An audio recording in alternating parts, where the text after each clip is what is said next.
ko. Oh, welcome. Ito, naimbitahan tayo for additional this day, no? For the training of basic occupational safety and health.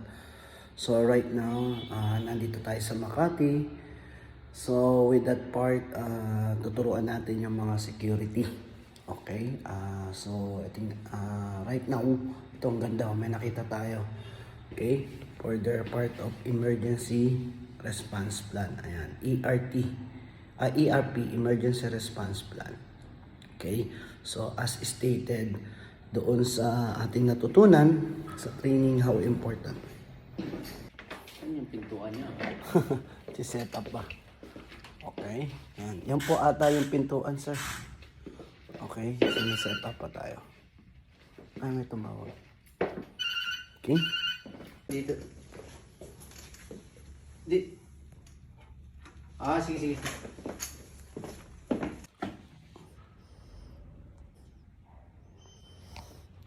Ayan.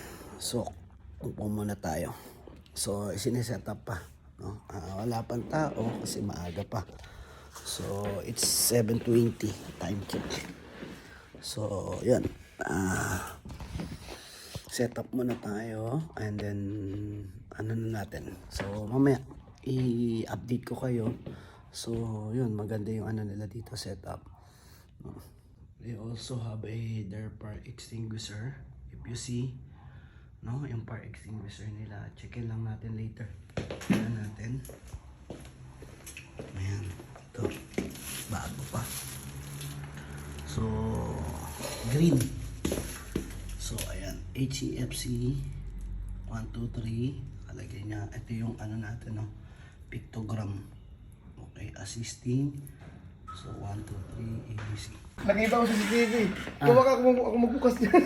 Thank you, sir. Thank you for assisting, no? Salamat. Set up ko na muna to, sir. Sige, sir. For ano natin. Thank you, sir. May aircon naman, sir. Apo, salamat kung mabubuksan, sir. Salamat po. Okay, yan.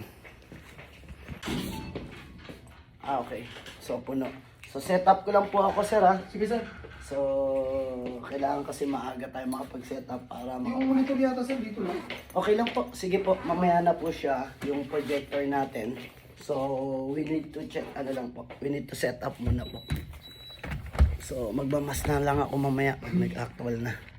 Buksan natin, sir. Medyo maliit. Okay, salamat po for assisting. Okay. Yan. Ganda, laki ng aircon, lakas na yan. Oh, mainit dito, sir, eh. Nasa 10,000 kasi. Yes, tsaka yung direct sunlight po nandito kasi. Sir, can I, ano po, yung wifi password para po mamaya pag nagpa-videos tayo, meron po ba? Okay, Yun lang, di mo kunin ko na rin sir. po. Sige po, kung hindi, mamaya na lang po sa ating staff. Okay, yan, resetting up na po, no? Mamaya, ito, may jacket na tayo, sinet up na lahat. So, for this morning, so we just waiting for ano na lang po natin. Okay?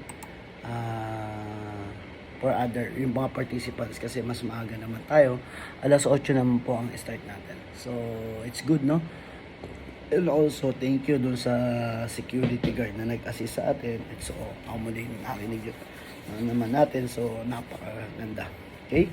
So, for this, ano natin, this is the last day of basic occupational safety and health. So, if you see, no, nandyan na sa whiteboard, no, may mga, ano na, may mga setting up na makikita nyo, may salitang alert. Okay, yan, na natin. So, ayan, may another fire extinguisher sila for the conference room, which is nandito tayo sa conference room. Ayan, so, same as yung nakita natin kanina, HCFC 123. Okay. So, I think ito, okay naman yung gauge niya. Okay, kulay green, bago pa. So, yung cylinder niya sa ilalim, okay pa yan. Okay, so, ito yung guidelines about do sa salita natin. Okay, about the pass, ito. Okay, hold up upright, remove the safety pin. Stand up, ito natin. Kung stand back, about 10 feet. Yung mga guidelines po kung paano mo gagawin. Yan. And also, ito yung ano natin, no, sa ABC natin para alam kung anong ano siya, guidelines kung paano siya. And also, nandito yung mga specification. Okay? Dito makikita nyo yung specification nung ating ano, nung ating fire extinguisher. Yan, no? Chemical content, nandiyan po. Ano yung mga operating pressure niya. Ayan, nandiyan po. Para guided po sila. Maintenance, paano yung maintenance mo nito. Okay, nakalagay po dyan, spec monthly. Okay, nandiyan po yung nozzle. Checkin natin yung mga nozzle kung wala pang mga ano, mga crack. Ayan po. And then also, ito. Dito makikita. So, ang supplier niya, ayan, LTF 3D. So, dito, makikita nyo mas maganda kung may monthly. From January, ito, date, checkin nyo lang kung 1, 2, 3, 4, 5, 6, 7, hanggang 30. Kung nandiyan. Tapos, inspected. Lalagay mo rin yan. Kunyari, ako, GCE, Jeff, ganyan, pwede mo. And then remarks kung ito okay for replacement, etc. Nandiyan po siya. As a guided na po. Para at least, no, makita natin na may mga maintenance po siya. Pero ang ganda po ng ganito, lalo na kasi kung alam po. Okay. Maganda po yun kung alam po ng mga tao or gagamit. Yun lang po ang ano natin. Okay? So, ayan, tingnan natin. Magandang umaga po. Okay. Sige po, upo po kayo. Habang sineset up pa po natin. Sana.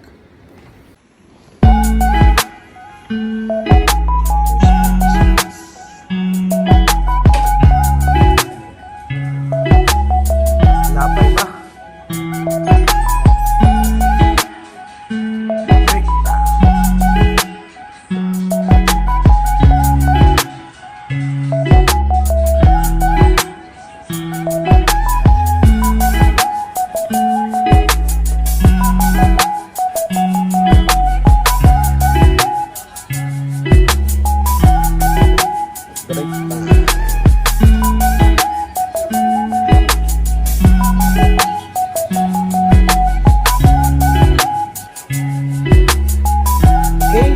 So, sige po, start na ulit tayo for after our breakdown. Break time po. Sige.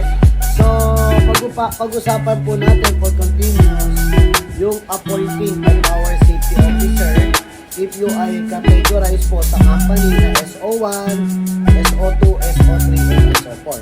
So, katulad ng sinabi natin kanina, no, ang pagiging safety officer po ay hindi po tayo ang magdi-decide kundi ang ano, ang company.